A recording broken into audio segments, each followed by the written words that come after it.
मुझे लग रहा है कि आपने सही कहा कि जो क्रेडिट साइकिल है वो बेसिकली बहुत ही बॉयंट है और आने वाले कम से कम 3-4 क्वार्टर्स के लिए इट विल कंटिन्यू। तो ये डेफिनेटली इसका मतलब ये है कि बैंकिंग सेक्टर का हमको लग रहा है कि सेकंड हाफ का परफॉर्मेंस फर्स्ट हाफ से कहीं ज्यादा स्ट्रांग रहने की उम्मीद है। और जैसे आपने कहा कि ICICI bank, SBI public sector में और दूसरे बैंक जैसे कैनरा है, बैंक ऑफ बड़ौदा है, इन सारे बैंकों को क्रेडिट ग्रोथ साइकिल का फायदा मिला है। कॉर्पोरेट कैपेक्स अभी वापस बढ़ रहा है। मेरे ख्याल से निवेशकों को अच्छी खासी यहाँ पे एक्सपोजर लेना चाहिए क्योंकि मुझे लग रहा है कि रिस्क रिवॉर्ड अभी भी काफी फेवरेबल है।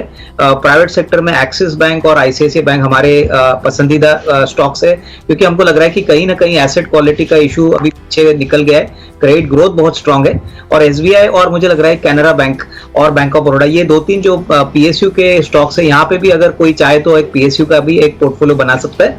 इसमें कोई डाउट नहीं कि क्रेडिट साइकिल का जो इम्पैक्ट रहेगा वो ऑब्वियसली कैपेक्स ग्रोथ पे आएगा। और दिस बात का कॉन्फिडेंस है कि प्रमोटर्स अभी एक्सपेंशन और कैपेसिटीज के बारे में सोच रहे हैं। तो डेफिनेटली ये जो कमेंट्री उदय कोटक जी से आई है, ये डेफिनेटली एक थोड़ा सा सेंटिमेंटल बूस्टर बात है। मार्केट्स को ये बात बस जरूर पसंद आएगी और डेफिनेटली इसमें कोई डाउट नहीं कि ये जो रैली है इसमें बैंक निफ्टी और बैंकिंग स्टॉक्स का काफी कंट्रीब्यूशन होना चाहिए। नहीं, इनफैक्ट अजय मुझे लग रहा है कि देखिए मैं एक आध क्वार्टर शायद और इंतजार करना चाहूंगा क्योंकि मुझे लग रहा है कि देखिए पेटीएम के एनालिस्ट मीट में बहुत पॉजिटिव बातें मैनेजमेंट ने कही है कि कमेंट्री बहुत स्ट्रांग थी, फ्री कैश फ्लो जनरेशन की बात हुई थी। लेकिन आई थिंक मार्केट्स में अभी भी जो मोस्ट इंपॉर्टेंट पॉइंट है कि नैरेटिव तो बहुत अच्छा है लेकिन एग्जीक्यूशन और जो एक्चुअल रिजल्ट का नंबर है उसके लिए शायद थोड़ा सा इंतजार करना ठीक रहेगा। अभी भी वैल्यूएशंस सस्ते नहीं है। अगर नायका की बात करें तो नायका में सबसे बड़ा जो नेगेटिव सरप्राइज है कि 47 करोड़ की इक्विटी अभी पोस्ट बोनस 247 करोड़ हो गई है। तो इक्विटी डायल्यूशन इतना ज्यादा हो चुका है कि कहीं ना कहीं मार्केट्स अर्निंग्स ग्रोथ को लेके थोड़ा डिसअपॉइंटेड है। तो मुझे लग रहा है कि पीबी फिनटेक, नायका या पेटीएम की बात करें तो यहाँ पे जो ट्रेडर कम्युनिटी है उनके लिए तो अच्छी बाउंस मिलेगी, लेकिन इन्वेस्टमेंट पॉइंट ऑफ व्यू से मुझे लग रहा है अभी भी आपको रुकना चाहिए। यहाँ पे कोई जल्दबाजी ना करे। आपको हो सकता है कि शायद इफ अर्निंग्स डिसअपॉइंटमेंट आता है अगले 1-2 क्वार्टर के लिए तो निचले भाव पे ये स्टॉक्स अवेलेबल है। इनके में कोई डाउट नहीं कि बिजनेस मॉडल पेटीएम का, नायका का, पीबी फिनटेक का बहुत बढ़िया है, लेकिन वैल्यूएशंस अभी भी कंफर्टेबल नहीं है।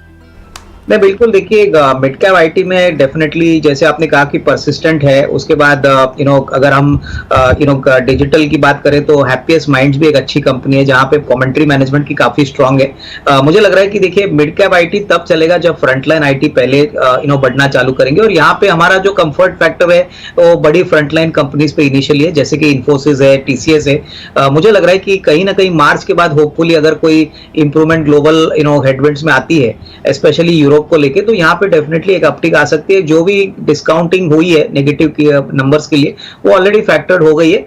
सबसे बड़ी बात ये सारी कंपनीज कैश रिच है, इसमें कोई कर्जा नहीं है और कहीं ना कहीं बायबैक और डिविडेंड्स को लेके इन्होंने शेयर होल्डर्स को बहुत अच्छी तरह से रिवॉर्ड किया। तो ये कॉन्ट्रा ट्रेड बन सकता है बट उन्हीं इन्वेस्टर्स के लिए जो थोड़ा सा लंबे समय के लिए निवेश करना चाहते हैं।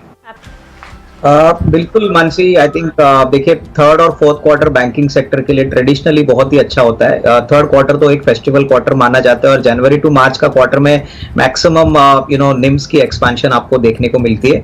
इस बार अच्छी बात है कि क्रेडिट ग्रोथ 18-19% हो चुका है। अभी 7th को जो आरबीआई पॉलिसी है वहां पे हम देखेंगे कि आरबीआई का क्या कमेंट्री है स्पेशली इन्फ्लेशन के ऊपर। बट ओवरऑल जो डिमांड कॉर्पोरेट सेक्टर से आ रहा है प्लस रिटेल डिमांड तो है ही स्ट्रॉन्ग, इसमें कोई डाउट नहीं कि आपको ICICI bank very soon 4 digits में देखने को मिलेगा।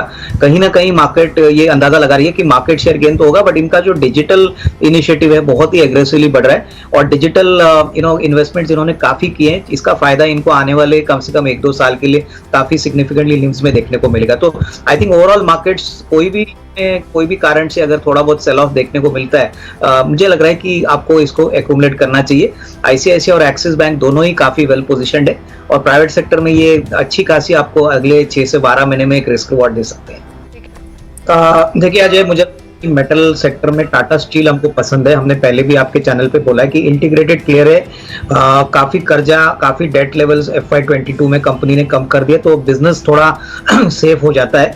तो मेरे ख्याल से टाटा स्टील मेरे ख्याल से सबसे अच्छा विकल्प है और दूसरी कंपनी जेएसडब्ल्यू स्टील रहेगी। यहाँ पे भी हमको लग रहा है कि जिस प्रकार का बिजनेस मॉडल है, मैनेजमेंट की कमेंट्री है, तो यहाँ पे डेफिनेटली एक बाइंग की अपॉर्चुनिटी हो सकती है। होपफुली चाइना में अगर कोविड के रेस्ट्रिक्शंस कम होते हैं, चाइना मेटल मार्केट में अगले साल से काफी स्ट्रॉन्ग एंट्री करता है, तो मेटल के प्राइसेस जरूर आपको अच्छे लगेंगे। हालांकि नियर टर्म में देखिए प्राइसेस थोड़े से पीक आउट हो चुके हैं, तो यहाँ पे आपको ऑब्वियसली चाइना क्या करता है ये मॉनिटर करना है, बट डेफिनेटली जेएसडब्ल्यू स्टील और टाटा स्टील ये मुझे लग रहा है कि with in the metal pack अच्छा रिस्क रिवॉर्ड आपको दे सकते हैं, प्रोवाइडेड ये चाइना फैक्टर प्ले आउट होता है।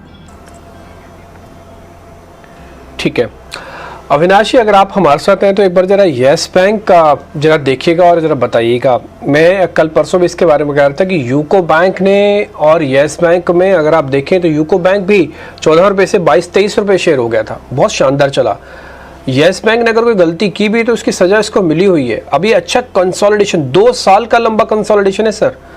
अब ये धीरे धीरे करके उसको तोड़ने की कोशिश कर रहा है। क्या ये शेयर 22 से 24 रुपए की बढ़ने की तरफ बढ़ रहा है? क्या शेयर आपको ऐसा लगता है कि 17 रुपए, फिर 15 रुपए, ज्यादा से ज्यादा और बहुत ज्यादा हुआ तो 14 रुपए, इससे नीचे नहीं जाएगा ये शेयर? अब ज्यादातर नेगेटिव खबरें इस प्राइस के अंदर हो चुकी हैं। पिछले 2 साल के कंसोलिडेशन के वनवास खत्म हो रहा है क्या सर इसका? डिम्पी, मुझे लग रहा है देखिए अभी जो क्रेडिट ग्रोथ की बातें हो रही है उसका फायदा येस बैंक को भी मिलेगा, बट क्लियरली हमको ये देखना है कि इनकी एडिक्वेसी, कैपिटल एडिक्वेसी लेवल क्या है। ऐसे सुनने में आ रहा है कि इनकी कैपिटल एडिक्वेसी लेवल थोड़ी सी कम पड़ रही है, तो ये शायद वापस एक फॉलो ऑन पब्लिक ऑफर करेंगे। तो ये थोड़ा सा एक ओवरहैंग स्टॉक के लिए हो सकता है, क्योंकि जब भी बैंक को पैसा की जरूरत होती है तभी इक्विटी डायल्यूशन आता है। मेरे ख्याल से इस लेवल से अगर वो डाइल्यूट करते हैं तो बुक वैल्यू में कोई बड़ा इजाफा आएगा नहीं। तो मेरे ख्याल से जिनके पास है वो होल्ड करे। आपने सही कहा है कि 13-14 के नीचे शायद ये स्टॉक ना जाए, क्योंकि बैंकिंग में एक अलग सा एक ग्रोथ मोमेंटम आया है। मेरे ख्याल से यूको बैंक, यूनियन बैंक जैसे स्टॉक्स की बात करें जो कोई कभी बात नहीं किया करता था, इसमें एडवांटेज है कि इनकी कैपिटल एडिक्वेसी रेशियो काफी मजबूत है। क्रेडिट ग्रोथ स्ट्रांग होने के कारण इनके डिसबर्समेंट्स बढ़े हैं। तो येस बैंक में फ्रेश खरीदारी मेरे ख्याल से कम थोड़ा रुके, क्योंकि यहाँ पे अगर एफपीओ का या कैपिटल रेजिंग की बातें होती है तो वो बात शायद मार्केट को पसंद नहीं आएगी और वो थोड़ा सा स्टैग्नेट होगा। तो नेट लॉन्ग टर्म प्रोस्पेक्ट्स तो अच्छे हैं क्योंकि काफी कंसोलिडेट हुआ है, लेकिन शॉर्ट टर्म में ऐसा कोई बड़ा ट्रिगर दिखता